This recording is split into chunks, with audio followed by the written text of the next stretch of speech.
Namaskar. I'm Dr. Kant, and you are watching Dr. KK Med Talks Fridays with Dr. Anita Kant, non-stop show, 635th episode. Let's have the headlines of the day.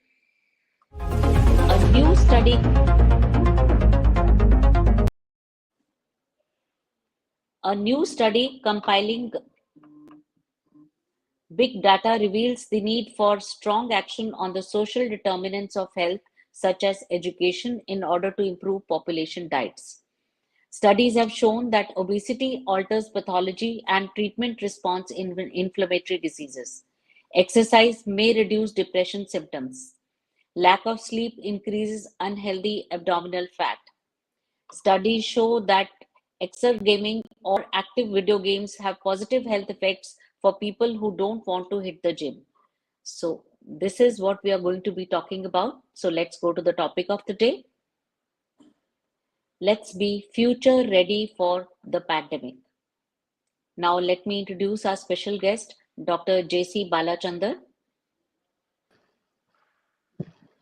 Hello. Welcome, sir. Dr. Bala is one of the leading lifestyle and preventive medicine experts in India with international prominence and reputation. Dr. Bala has a proven track record of making patients lose more than 8,000 kilograms of fat and guiding thousands of people or patients to come out of their medical problems like high blood pressure, diabetes, obesity, high uric acid levels, high liver enzyme levels, joint pains, arthritis, high cholesterol, depression, PCOD, polycystic ovarian disease.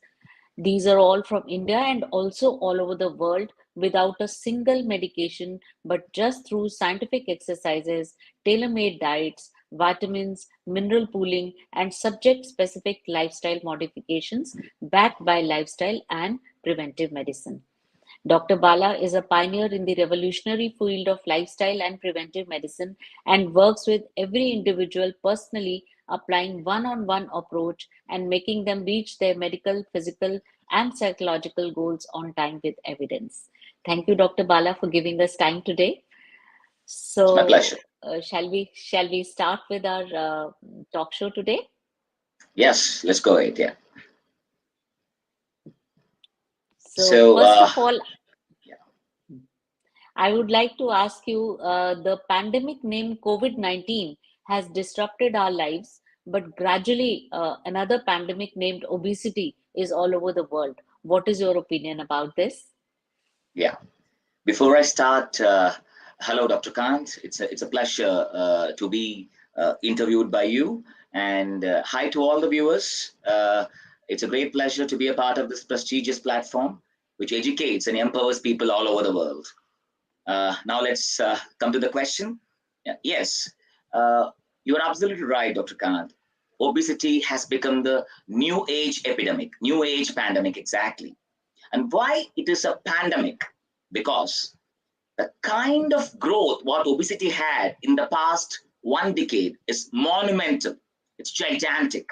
And especially when you talk about juvenile obesity, it's a concern. It's a matter of grave concern because if we don't address this right now, it's going to be really, really precarious. We are going to end up in a future generation which is going to be weak and diseased. And that's why we have to see obesity as a pandemic. And now I'm going to give you some evidences why obesity is a pandemic exactly. Well, if you talk about obesity starts from a wrong lifestyle that leads to obesity, and obesity leads to a condition called as metabolic syndrome. And metabolic syndrome is nothing but a cluster of conditions which includes hike in blood pressure, hike in sugar levels, hike in cholesterol levels, and increase in the waist circumference. When these metabolic syndrome happens, this will make a person end up in a non-communicable disease like heart disease, stroke, diabetes, or cancer. Now, when the change starts from wrong lifestyle to obesity, to metabolic syndrome, to non-communicable disease, it goes in a massive proportion. Now, I will take the support of WHO's data.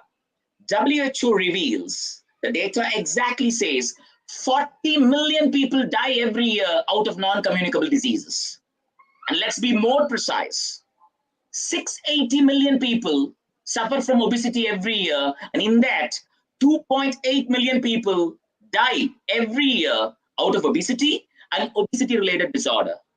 That itself says a story that clearly indicates obesity is a pandemic, and we need to address this issue at an epidemic proportion.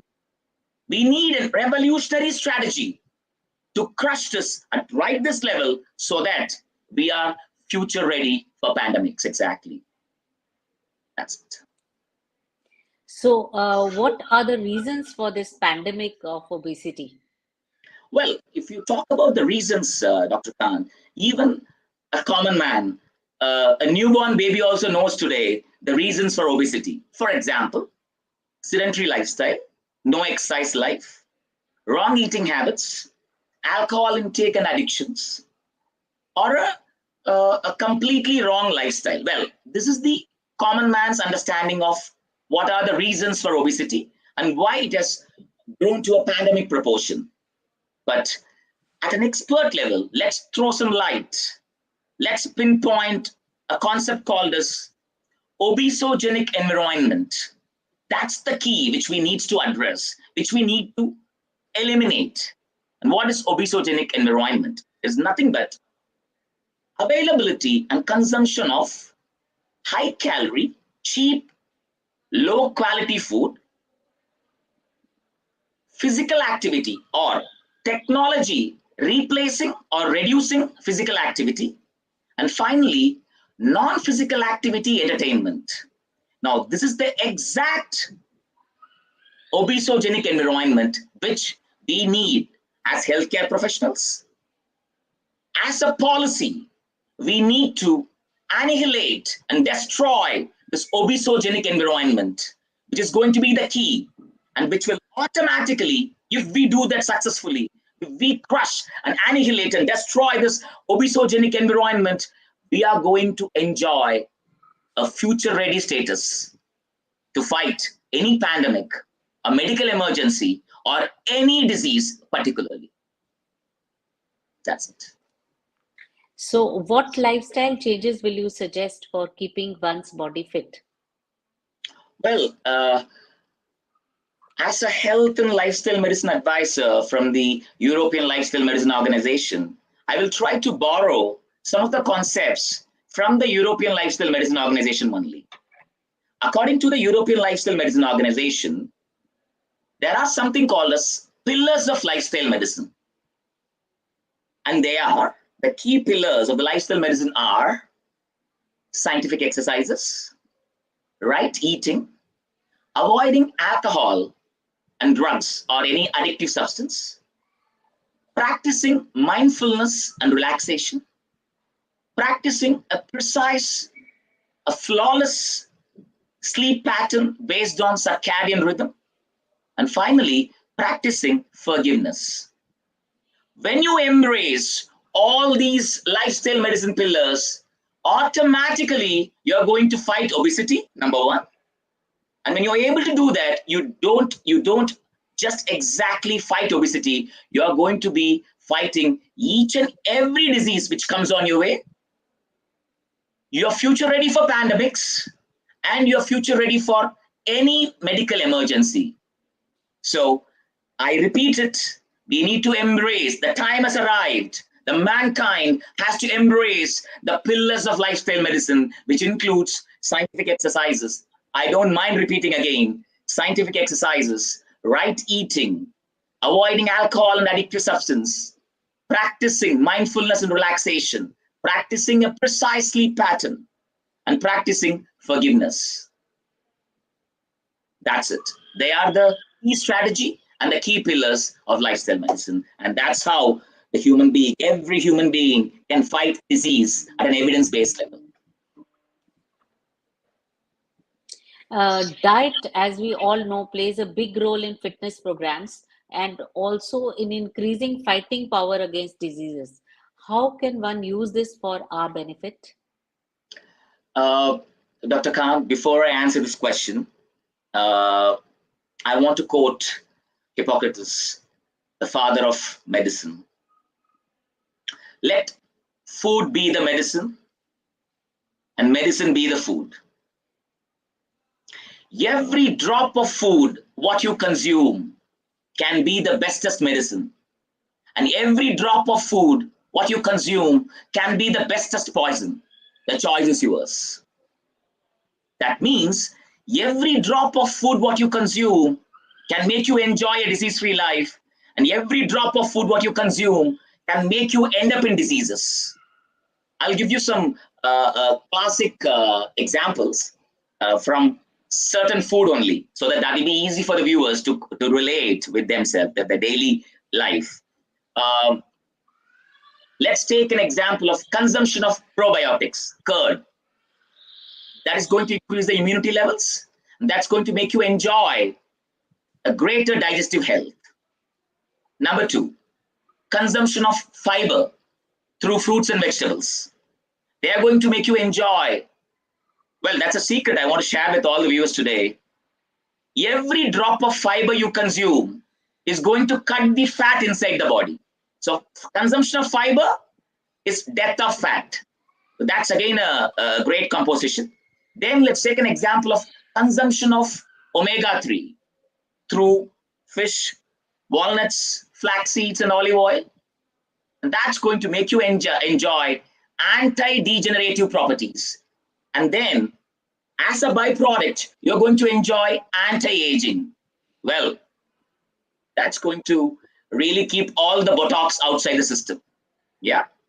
And then we discuss about the consumption of protein through lean meat, low-fat dairy, pulses, and lentils. Protein consumption is going to make you enjoy a stronger muscular system, and that in turn will make you enjoy a greater joint stability.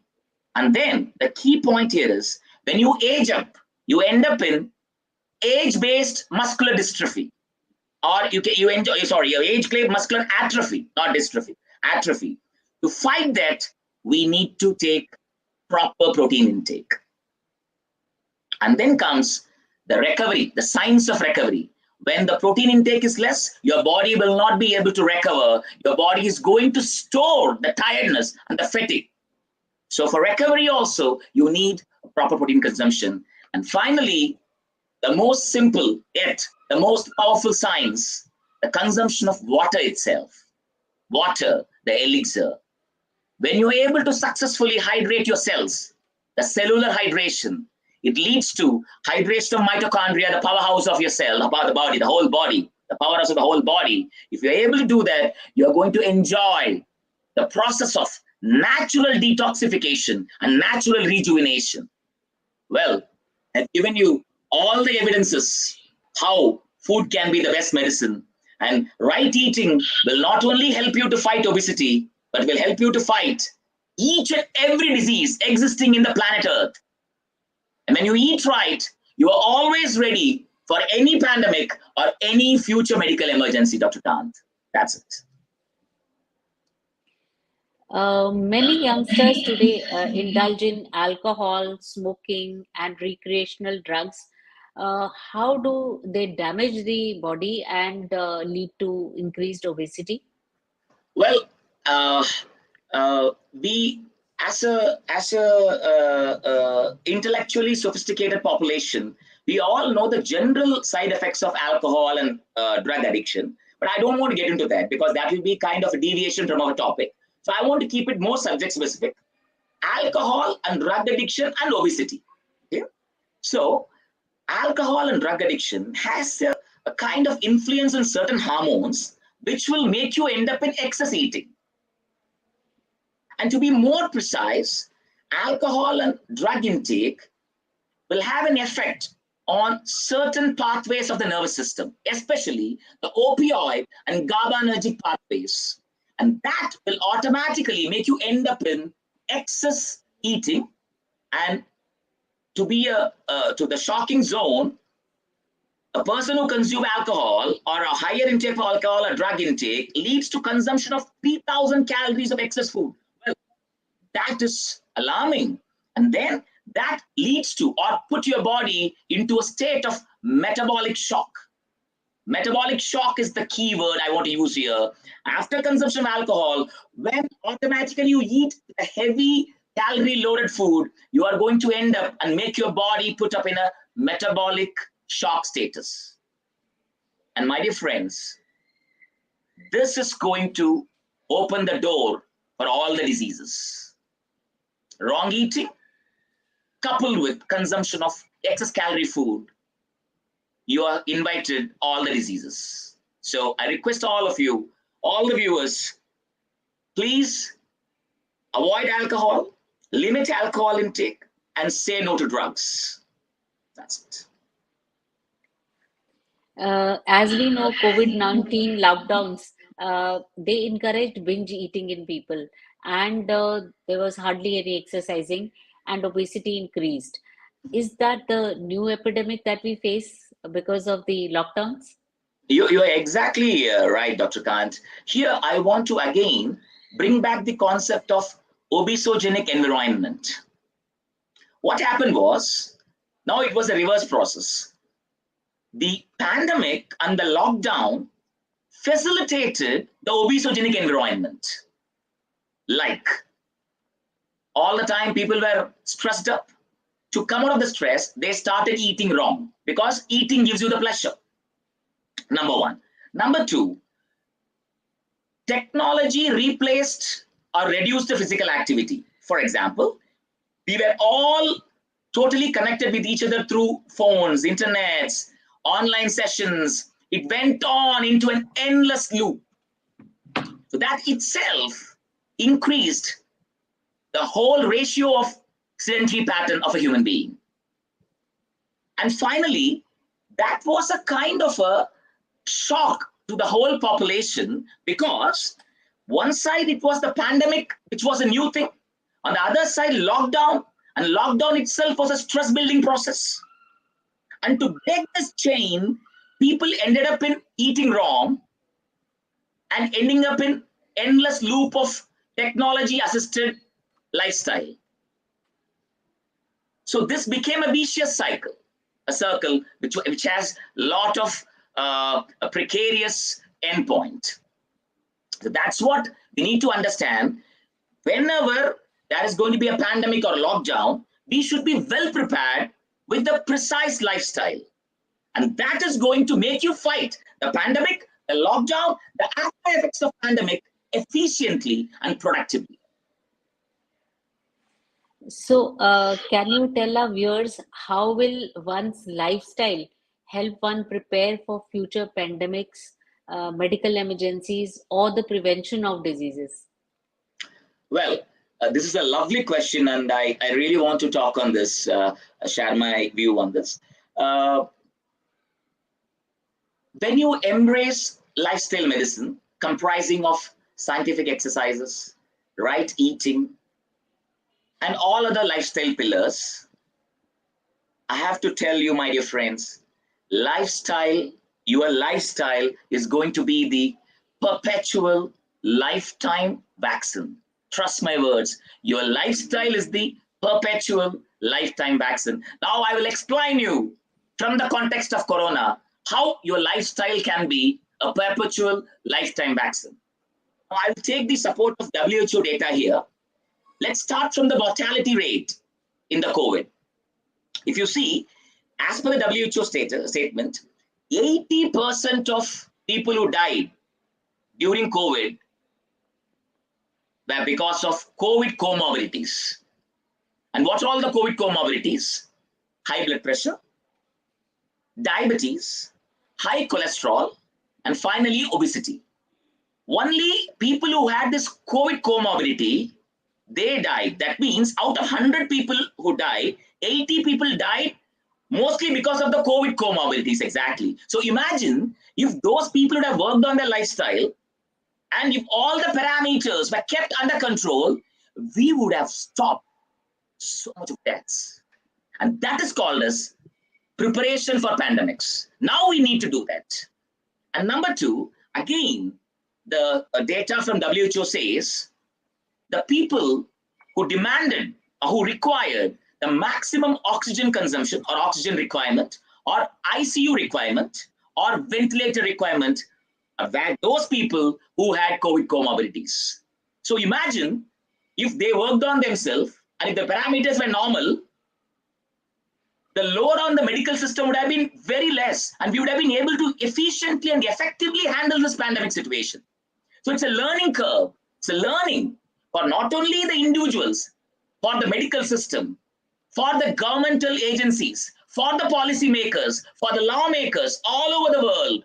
We have to emphasize on the lifestyle medicine, because the lifestyle medicine is going to be the perpetual lifetime vaccine. That's what I want to say.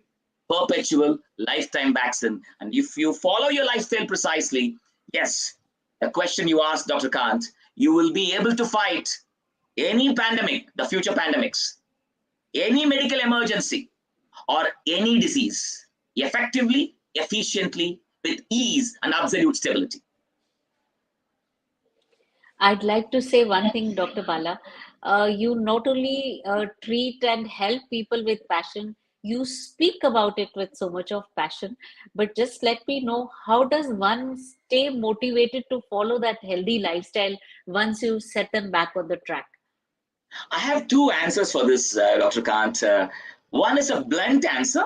Yeah, a blunt, and this is my anger towards a society, a blunt answer, and a regular answer.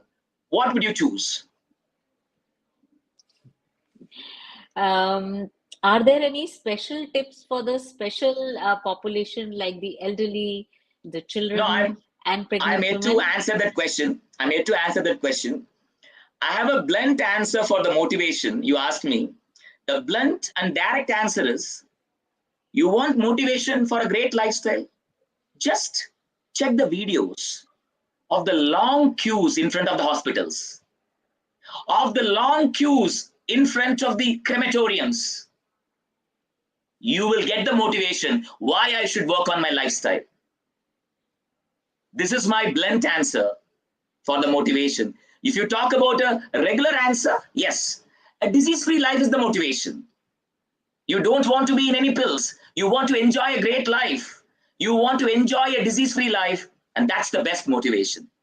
That's it. Yeah. Mental health plays an important role in well-being, as we all know. But what are your suggestions for keeping a positive outlook in a person who's suffering from obesity? Well, mental health in India is seen as a separate entity. Mental health is not a separate entity, Dr. Kant. If you want to enjoy a greater mental health, first you have to work on your physical health. That means, now I'll tell you the complete flow chart, how it's going to be exactly. When you start working on your lifestyle, that includes scientific exercises, right eating, avoiding alcohol, working on mindfulness and relaxation, working on proper sleep pattern, and working on a forgiveness process. When you work on all these things, automatically you're going to enjoy a greater physical health. The byproduct of that is going to be a greater medical health. The byproduct of that is going to be a greater mental health. So mental health is not going to be a separate entity. When you work on plan A, plan B will automatically happen. Plan C will automatically happen. And mental health will be a natural byproduct. An antidepressant or a sleeping pill is not going to give you the solution or make you mentally strong or positive. It's going to start from the physical well-being, from your lifestyle, physical well-being, medical well-being, and automatically you are going to enjoy the mental well-being. That's the process. It's all interlinked in a close linked chain. That's it. Another thing, that physical and mental health, they affect different people at a different level. In especially, I would like to compare between a working woman and a homemaker. Are there any different sets of healthy lifestyle rules for them, or the same rules Well, work for both of them? the basic lifestyle medicine process is going to be the same for all. but it varies to person as per their professional demands, as per their activity of daily living, and as per their stress-taking abilities. So if you talk about a generalized platform, okay, it's going to be normal for everyone, same for everyone. But if you want to talk about evidence-based approach, that is for specific problems, it has to be designed specific for the person, Dr. Kant. That is, we have to go for a proper assessment of their medical status and the physical status. And as per the assessment, their exercise, their diet, their vitamin and mineral pooling, and their subject specific lifestyle modifications, all the four has to be designed tailor-made for them to enjoy or to make them enjoy a precise evidence-based disease-free life. That's the whole concept, and it varies to person. It cannot be the same. For one small example, I'll give you with the exercises only. The exercises differs to person. Intensity, frequency, duration, it differs to every person. It has to be well calculated. When that goes at a calculated level, a disease-free life is for sure. I would like to tell my viewers that people have seen Dr. Bala train people with Parkinsonism, and Yeah. they do the exercises so well. And he's full of zeal and energy towards his profession, so much so that people not only from NCR but from abroad also take coaching from him on how to work on their lifestyles, how to exercise and diet on the media, social media, and also on telephone. And I must say that he's doing a very good job. I wish there were more people like you around us so that more and more people can gain out of it and remain fit. Could you give us a take home message to conclude this talk? Yes. To conclude, Dr. Kant, I just want to say only one thing. I would request all the viewers who are going to watch this from all over the world, please embrace lifestyle medicine. The lifestyle medicine comprises of your lifestyle, which includes scientific exercises, right eating, avoiding alcohol and addictive substances, practicing sleep pattern, practicing mindfulness and relaxation techniques, and finally practicing forgiveness. If you do this, disease-free life will embrace you. You are going to have a beautiful future, and you will be always future ready for pandemics, medical emergencies, and any disease. It's my promise. It's not a statement I'm giving you, my dear friends. It's my promise I'm giving you. And finally, the most important thing, my dear friends, Corona is just a trailer, my dear friends. The big picture is yet to come. Be prepared. Prepare yourself, because the big picture is going to be out of our imaginary zone. So let's prepare for that. And also, I'm telling you, when you work on your lifestyle, you are going to be a part of the nation building process. Now you can ask me how. When you work on your lifestyle, automatically the proportion of diseases will go down. And when the proportion of diseases will go down, the healthcare budget will be eased off. And the load on the government machinery and the medical system will go less. And that automatically makes the whole system disease-free. And finally, a healthy citizen is a productive citizen. A healthy nation is an omnipotent, an unconquerable nation. Let's embrace lifestyle and preventive medicine. Let's aim for a disease-free India. Jai Hind. Thank you so much, Dr. Bala. I'll be amazed because many people would be thinking more about fitness, more about eating healthy, more about eating lifestyles after listening to you. Thank you, Dr. Bala, for joining us today. Could you show us his certificate, please?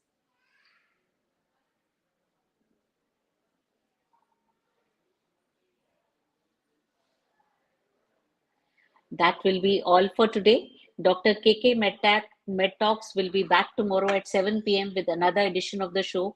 Keep watching Dr. KK Med Talks. Namaskar. Thank you.